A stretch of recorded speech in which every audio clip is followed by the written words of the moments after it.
One evening in August of 2000, a city council candidate stood behind a podium at a high school in small-town Alabama. He was speaking about why he'd entered the race in the first place, and he said it was because he wanted a platform to discuss a very important issue. And that issue was the unsolved murder of a local school district employee. And then, right there, in front of all the news cameras and microphones, this candidate said he knew who committed that crime, because it had been revealed to him in a dream. But before we get into today's story, if you're a fan of the strange, dark, and mysterious delivered in story format, then you've come to the right place, because that's all we do, and we upload 2, 3, even 4 times every week. So, if that's of interest to you, please invite the like button to your next big house party. But be sure to give them the wrong address. Also, please subscribe to our channel and turn on all notifications so you don't miss any of our weekly uploads. Okay, let's get into today's story.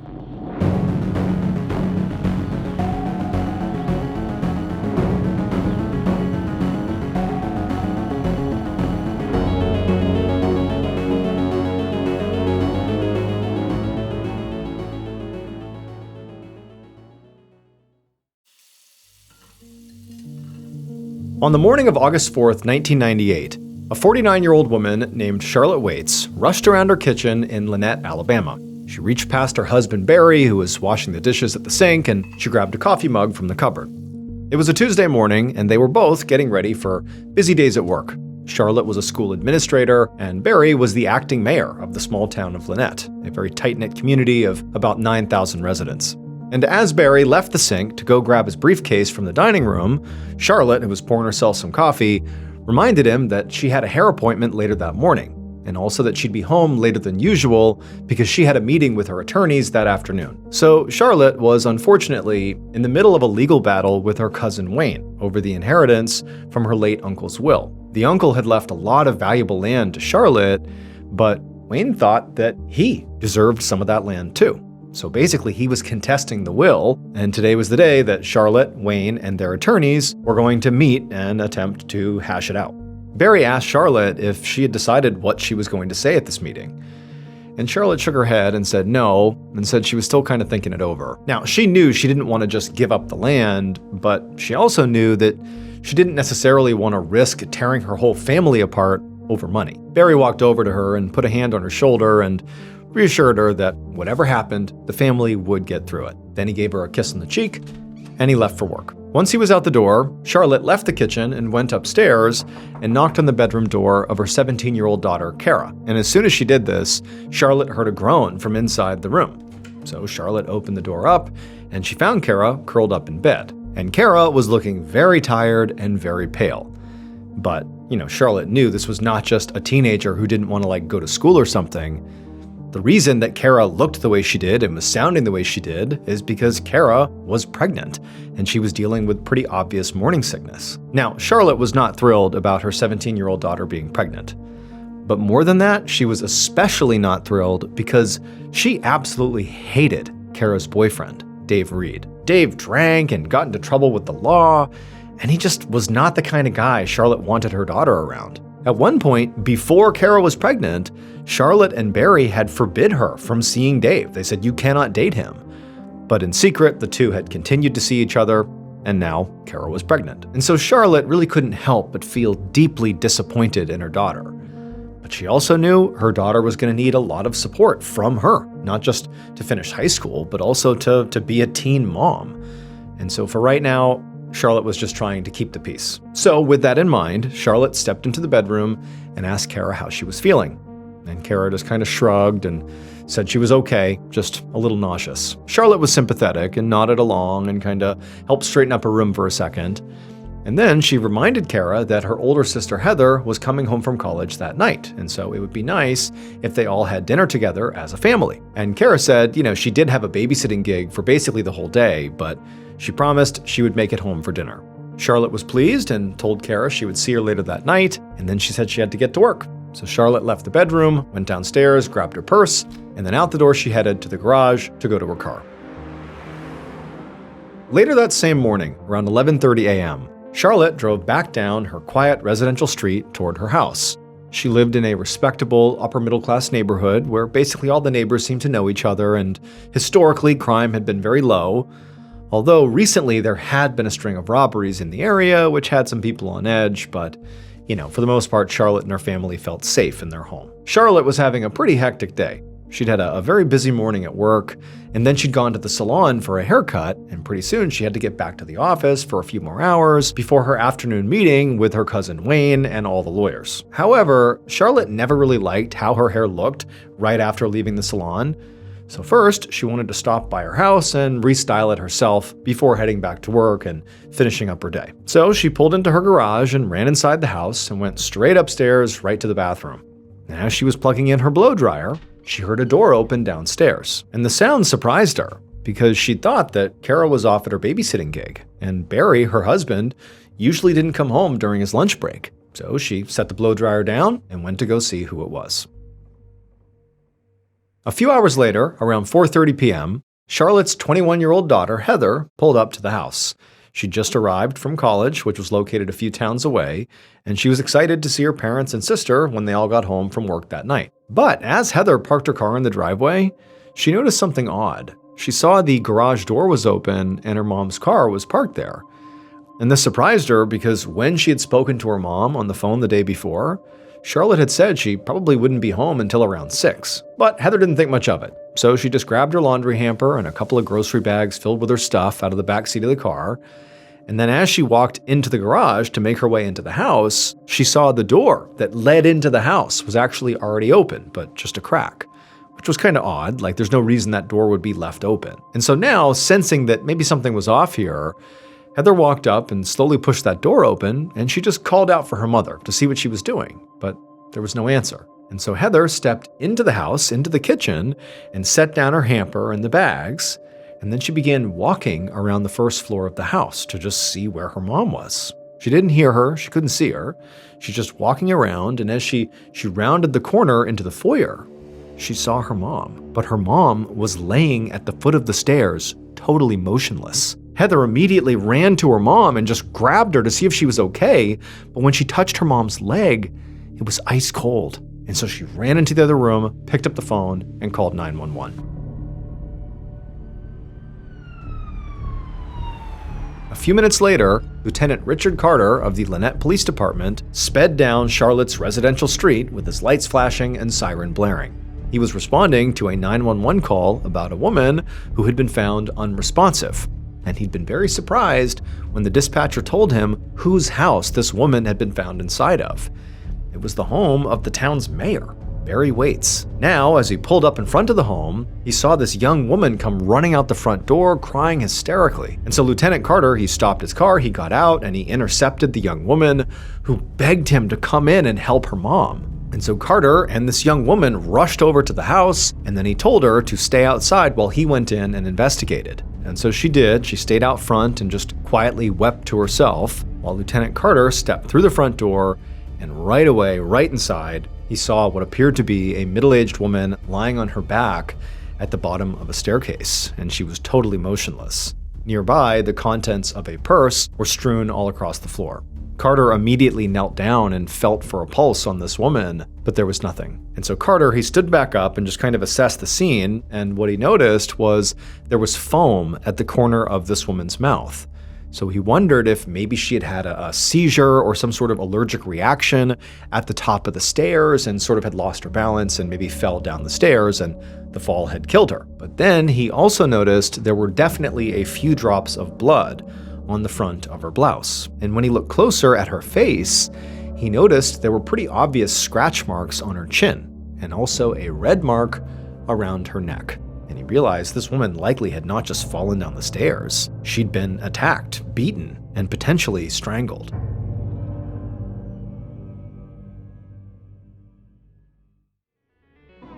If you're hiring, you want a candidate who is passionate about your role, but you can't get that insight from a resume unless you post your job on ZipRecruiter. And now you can try it for free at ziprecruiter.com/ballen. I remember hiring someone who checked all the boxes, but what really sold it was just how interested they were. You could tell they had already bought into the role and wanted to grow with it, and That really made a huge difference. And that was thanks to ZipRecruiter's powerful matching technology that finds qualified candidates quickly. And ZipRecruiter has a new feature that shows you the most interested qualified candidates first, so you meet the right people faster. Candidates can tell you in their own words why they're interested in your job. Find candidates who really want your job on ZipRecruiter. 4 out of 5 employers who post on ZipRecruiter get a quality candidate within the first day. Try it for free at ziprecruiter.com/Ballen. Again, that's ziprecruiter.com/Ballen. Meet your match on ZipRecruiter. Later that day, around 5 p.m., Lieutenant Richard Carter sorted through a pile of dirty laundry on the floor of Charlotte Waits' laundry room. For the past half hour, he'd been scouring the crime scene for clues, and now he was holding 2 white towels that were dotted with reddish-brown spots that looked like blood that had just begun to dry. He called over a forensics officer and told him to take the towels into evidence. He couldn't be sure yet that the blood was even Charlotte's, but if it was, it could be a potential clue. After searching the whole house, Carter actually had a pretty strong theory about what had happened to Charlotte. There were no signs of forced entry, and the TV and other valuables were still in the home. Charlotte's purse had been dumped out on the floor just a few feet away from the stairs, but her cash and her credit cards were still in her wallet. So Carter did not think this was a robbery gone wrong. He thought maybe the killer just kind of dumped out the purse at the end to make it seem like a robbery, but it was a weak attempt. This did not seem like a robbery. What this seemed like, at least to Carter at this point, was that Charlotte had been intentionally killed by somebody that she knew. But just then, Carter heard commotion by the front door, and so he went to go see what was going on, and he saw there was a man out on the doorstep literally being physically held back by 2 forensics officers. And then after a second, Carter recognized who it was. It was the town's mayor, Barry Waits, the victim's husband. The officers were trying to keep him outside, but Barry pushed past them, and right away, he saw what they were kind of keeping him from, which was his wife's body laying there on the floor, obviously dead. And when Barry saw that, he just froze and began to hyperventilate. At this point, Carter didn't try to force Barry back outside. Instead, he gently grabbed Barry's arm and led him into the next room and sat him down on the couch and just tried to get him to calm down, but it was like he couldn't. Barry was gasping and really was struggling to breathe. And then he actually doubled over and clutched at his chest. And Carter thought maybe he's having a heart attack. And so instead of trying to talk to him, he just yelled for somebody to call an ambulance. Later that same night, around 8 p.m., Lieutenant Carter stepped into the lobby of the local hospital's emergency department. He showed his badge to the nurse at the front desk and then asked to see Barry Waits. But the nurse said he would have to wait because they were still running tests on Barry and he couldn't have any visitors until they were sure he was stable. And Carter was pretty disappointed to hear this. Not because he was, desperate to get in there and console the mayor. It was actually because he needed to talk to the mayor. This is the spouse of a potential murder victim. He needed to know what Barry knew. And so he turned to leave, but before he did, he noticed sitting in the waiting room was Barry and Charlotte's daughter, Heather, who, Carter and Heather, they had spoken for a few minutes back at the house earlier that day when, Heather was the one who came running out and directed him into the house. They had spoken a little bit, but Carter thought, if I can't talk to Barry, maybe I can talk to Heather. Maybe she's calmed down enough that we could have a real conversation right now. And so he walked over to her. As Carter approached, Heather looked up and definitely recognized who he was and sort of gave off body language that it was okay for him to come and sit down. And so Carter, he walked over, he sat down next to her, and he saw there was actually another girl, a teenager, who was sitting next to Heather, and Heather quickly turned and pointed to her and said this was her younger sister, Kara. Lieutenant Carter nodded and introduced himself to Kara, and then he asked both women, how was their dad doing? And Heather said that the doctors so far believed he was not having a heart attack, that it was likely a panic attack, but they were going to monitor him overnight just to be sure. Both of the girls seemed very upset. They had tears in their eyes, they both appeared to be in shock, they hadn't done anything suspicious, really. But Carter knew he couldn't just rule them out as suspects yet, he had to really ask them some pointed questions. So he took out his notebook, and as delicately as he could, he began asking them some questions. So by this point, Carter's officers had already learned that Charlotte had left her work around 11 a.m. that morning, and it was not until about 1 p.m. that her coworkers called her house because she had not come back to work, and they said there was no answer. And so that meant the murder had likely taken place sometime between 11 a.m. and 1 p.m. So with that in mind, Carter asked Heather and Kara where they'd been that morning and afternoon, with a focus on 11 to 1. Kara told him she'd been babysitting all day. And Heather said she'd been at her school, her college, which was 30 miles away, until around 4 p.m. that afternoon when she had left to drive to her parents' house. At some point, Carter asked both of them if they had any idea if there was someone out there who might have had a grudge against their mother, or who might have wanted to hurt their mom, or who might have, been happy if something happened to her. And the girls immediately shook their head and said, absolutely not. There was no one. I mean, their mom was awesome. Everybody seemed to like her, and they were a happy, normal family. There was no issues they knew of. Carter jotted all this down in his notebook, and his plan was to check out the daughters' alibis as soon as he got back to the station. The next day, Lieutenant Carter was at the precinct debriefing with the other investigators on Charlotte's case. He'd listened to the local news on the radio while driving to work that morning, and since Charlotte was the acting mayor's wife, her murder was all anybody in town could talk about. So Carter was really feeling a lot of pressure to solve this case quickly. Now, by this point, he had already followed up on Heather and Kara's alibis, and they had both checked out. Neither of the daughters could have been home between 11 and 1, so Carter had officially ruled them out as suspects. And so now the other officers were going around the room, basically updating Carter on what they had done the night before. And Carter was admittedly a little frustrated to hear that after they had questioned Charlotte's neighbors and coworkers right after they had gotten to the scene, that had not led to any new suspects. And also, another point of frustration was the one person who likely would be able to help them the most, at least at this point in the investigation, was the acting mayor, Barry, Charlotte's husband. But he was still in the hospital and so was not being allowed to speak to them. But just as Carter and the others were sort of scratching their heads wondering what they were going to do next, the front door of the precinct opened, and who walked in but Barry Waits. A few minutes later, Lieutenant Carter and Barry were sitting in Carter's office. Barry said he had just been released from the hospital, and they had determined that his heart was fine, and he really had just had a panic attack. So as soon as he was out of the hospital, he'd come right over here to see what he could do to help with the investigation. And so Carter asked Barry to walk him through what he had done the previous day, the day Charlotte was killed. Barry said that on top of being the acting mayor, he was also the head of the local National Guard Armory, and he had been attending to business at the armory all day. He did say he left at some point to get a haircut, maybe mid-morning, but the barbershop was closed, so he went right back to work, and he had stayed there until around 4:30, when he got a panicked phone call from his daughter Heather telling him their mom was unresponsive in the house. As Barry spoke, Carter actually primarily was just looking at Barry's hands and arms to see if there were any scratches or cuts or bruises, because the running theory, based on what they saw at the crime scene, is that Charlotte put up a fight against her attacker before she was killed, and so presumably there should be wounds of some kind on the attacker, and probably on their hands and arms. But as Carter stared at Barry, there were no visible injuries at all. And also, Barry's story seemed very linear, very simple, and he seemed very earnest about it and eager to help. And so, Carter couldn't just jump to conclusions and assume that Barry was, telling the truth and that he was not a suspect here. But Carter's first impression was that Barry was telling the truth. At some point, Carter kind of shifted the conversation and asked Barry if he had any idea about who might have wanted to hurt his wife. And Barry said, yes, he did.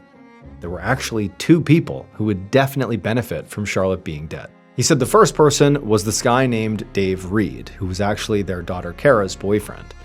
He said that he and Charlotte had tried to stop Kara from seeing this guy because he was kind of a bad guy, but the teens had kept sneaking around, and eventually Dave had gotten Kara pregnant. And so Barry wondered if maybe Dave had gone over to sort of confront Charlotte, to maybe demand to be able to see Kara, and things got out of hand. Carter grabbed a pen and he wrote down Dave's full name. Then he asked about the second person who had been a problem with Charlotte. He explained that his wife and her cousin were in the middle of this contentious dispute over an inheritance. In fact, he said Charlotte had been scheduled to meet with Wayne and their attorneys the same day that she was killed. And when he heard this, Carter sat up in his chair because he thought to himself that the timing here could not be a coincidence. The cousin was suddenly his top suspect. The following day, Carter walked into an interrogation room at the Lynette police station, and he sat down across the table from two people, Wayne Rice and his attorney. When Carter had called Wayne to set up this meeting, Wayne had responded by saying he would not say a word without his lawyer present. And this made Carter pretty suspicious because during this very brief phone call, Carter had never even suggested to Wayne that he was a suspect in his cousin's murder. So when Carter sat down with Wayne and his lawyer, he pretty much leaned right in and grilled Wayne. He wanted to know what was going on with this inheritance. Wayne said he knew that his contesting their uncle's will had caused a lot of problems within the family. But he said that he hadn't wished any harm on Charlotte. And in fact, she'd been his best ally at the time of her death. Carter asked him to explain what he meant by that. And Wayne said that the last time he spoke to Charlotte, she seemed to be in favor of giving him some of the land that their uncle had left to her. According to Wayne, Charlotte had said she was really upset about the family being torn apart over money, and she felt like keeping all the land for herself was just not worth it. And when Carter heard this, he was pretty surprised, because Barry had made it sound like Charlotte had no intention of giving up the land to Wayne, like that wasn't even an option. So Carter wondered if anything Wayne was saying here was even true. He asked Wayne for his alibi, and Wayne said he'd literally been at work all day at an aluminum processing plant just outside of town. He said he hadn't even left for lunch, something he typically did, like he was at work truly all day. And then he also gave Carter the names of several coworkers who could confirm his whereabouts. Before Carter let Wayne go, he asked him if he could take his fingerprints. And Wayne immediately looked at his attorney, and his attorney kind of nodded at him, and so Wayne looked at Carter and said, okay. Later that same day, Carter sat down with the other suspect on his list, Kara's boyfriend, Dave. Dave was very moody and standoffish and just seemed kind of annoyed that he was even there. When Carter asked him if he knew why he'd been called to the station in the first place, Dave just kind of sighed and said, yeah, I do. He'd heard about what happened to Kara's mother, and he knew, given his contentious relationship with her and her husband, that of course he was going to be viewed as a suspect, which to him was absurd. And so Carter actually just asked Dave point blank about his relationship with Kara's parents. And Dave would admit that, yeah, they definitely didn't like him. But Dave insisted he would never hurt Charlotte, or Barry for that matter, and he hadn't even been in town the day that she was killed. He'd been at work all day at a landscaping job miles away. Carter asked for the names of some of Dave's coworkers to verify his alibi, and he also asked him to provide his fingerprints, to which Dave sort of rolled his eyes and said, you're wasting your time, but he said he would do it just because he wanted to clear his name. A couple of weeks later, in the middle of August, Lieutenant Carter sat at his desk flipping through Charlotte's autopsy report, which he had just received from the medical examiner, and he realized that Charlotte's murder had been even more brutal than he had thought. It turned out the murder weapon had been Charlotte's own blouse. Her killer had grabbed the strings dangling from her neckline and then used them to strangle her to death. She'd also received a pretty serious head injury that could have been fatal on its own, and she also had a broken wrist. Now, this level of violence made Carter feel even more sure that this murder had to have been personal. But as he read deeper into the report, the evidence seemed to paint a different picture. There were 3 sets of fingerprints found at the crime scene, and 2 of them belonged to Barry and Kara, which was not a surprise because they lived in the house. But the 3rd set of prints was actually unidentified, and it wasn't a match for any of the suspects on Carter's radar, including Kara's boyfriend Dave and Charlotte's cousin Wayne. So at this point, Lieutenant Carter just felt kind of stuck. Also, Barry, Wayne, and Dave's alibis had all checked out as well, so truly his list of suspects was basically down to 0. So if Charlotte had been killed by someone she knew, which was the initial running theory, Carter was going to have to dig even harder to find out who it was.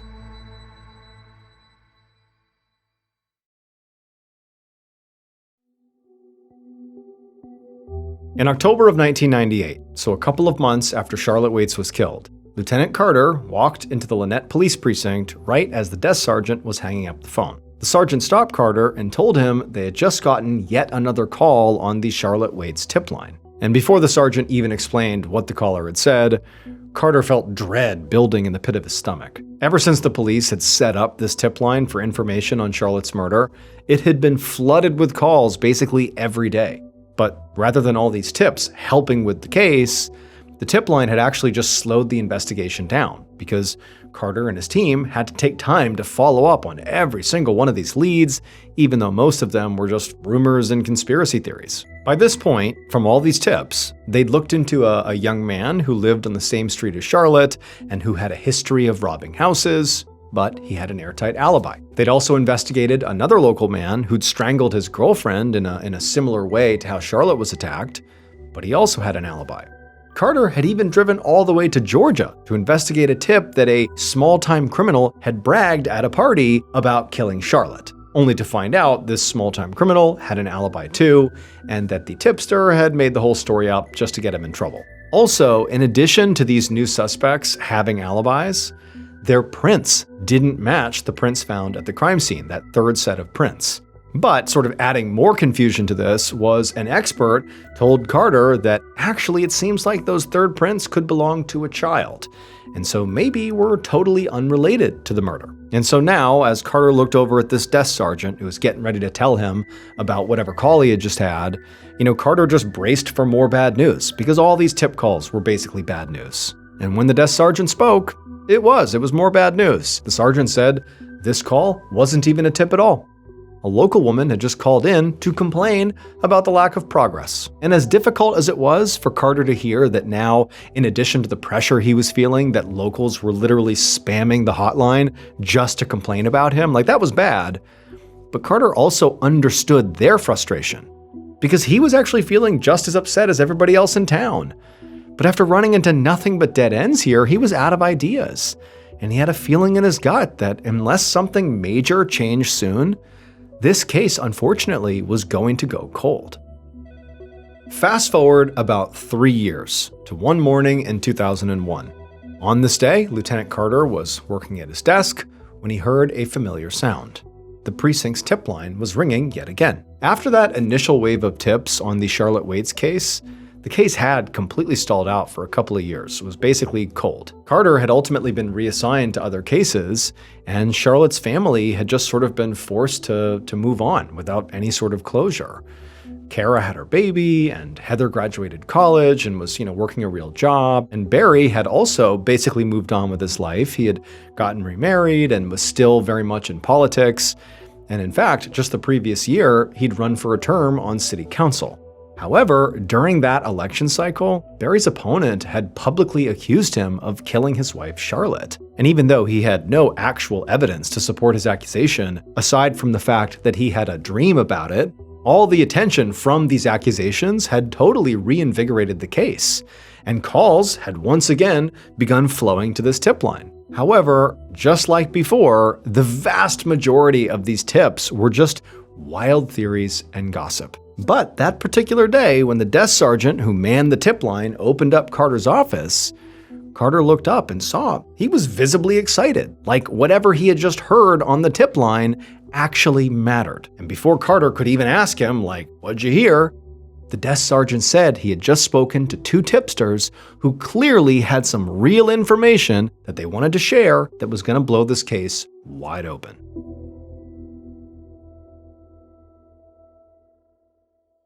Based on that crucial tip, forensic evidence, and witness testimony, this is what police believe happened to Charlotte Waits on August 4th, 1998.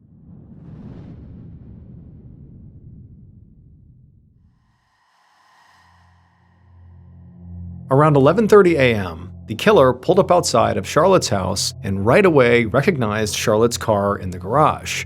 And when they saw it, their heart raced with excitement because they hadn't been sure that she'd even be home. But clearly, the killer had gotten here right at the right time. So they parked at the end of the driveway, and they walked up into the garage, and they walked over to the door that led into the house. And they tried the handle and found it was unlocked, so they opened it up. The killer stepped inside the kitchen, and right away, they heard footsteps on the second floor. And they knew it had to be Charlotte. There was nobody else home. So the killer closed the door, they went around to the stairs that led to the second floor, and up they went.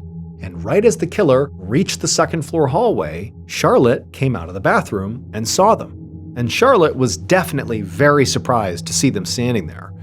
But the killer immediately just asked her a question, point blank.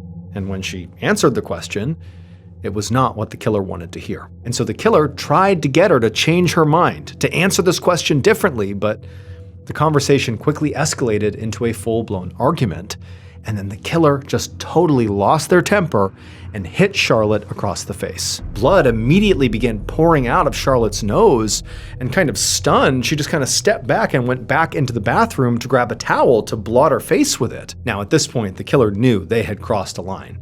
And so persuading Charlotte at this point to do what they wanted was clearly out of the question. Like, this was a no going back moment. So as Charlotte came out of the bathroom with this towel on her face looking totally shaken up, the killer walked up and grabbed her from behind, and they clutched the strings that were hanging from the neckline of her blouse, and they pulled them tight around her neck. And so Charlotte began gasping for breath and trying to fight them off, but the killer absolutely had her in this chokehold. And then finally, when Charlotte had lost enough oxygen that she stopped struggling, the killer let go of the strings and then kicked her down the staircase. And when the killer saw what they had done, when they saw Charlotte at the base of the stairs, obviously motionless, very likely dead, the reality of what they had just done, it hit them. And so in a panic, they grabbed the bloody towel that Charlotte had dropped.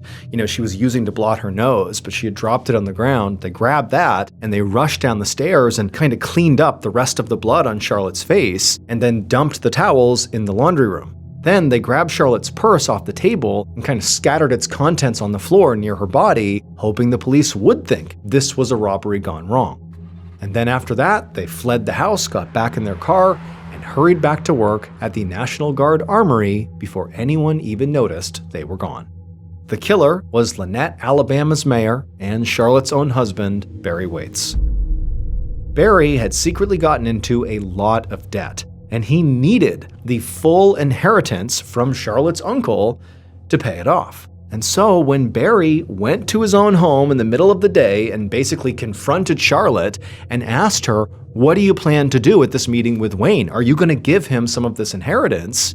And she told him that yes, her plan was to settle and split the inheritance. Well, when Barry heard that, he snapped and he killed his wife. Not just because he was mad at her for her decision, but also because he needed more money. He's thinking, okay, I'm going to get half of this inheritance because she's given the other half to Wayne, but if I kill her, I'll get her life insurance policy, and then together, I'll have enough to pay off my debts. However, when the insurance company went to pay out the claim, because Barry early on in the investigation was clearly a suspect in his wife's murder, the company would not pay him the money. Instead, they paid the insurance money to their daughters. But a couple of years later, Barry still tried to get his hands on that money by tricking his own daughters into signing it over to him. But when Heather and Kara realized what he was doing, they finally saw their father for what he was. And so it was the daughters who were the tipsters who broke this case wide open.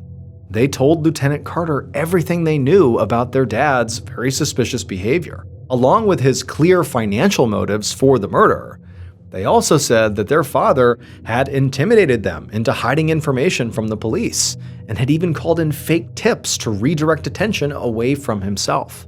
Barry Waits was arrested in February of 2006, and 9 months later, he was found guilty of first-degree murder. He was sentenced to 40 years in prison.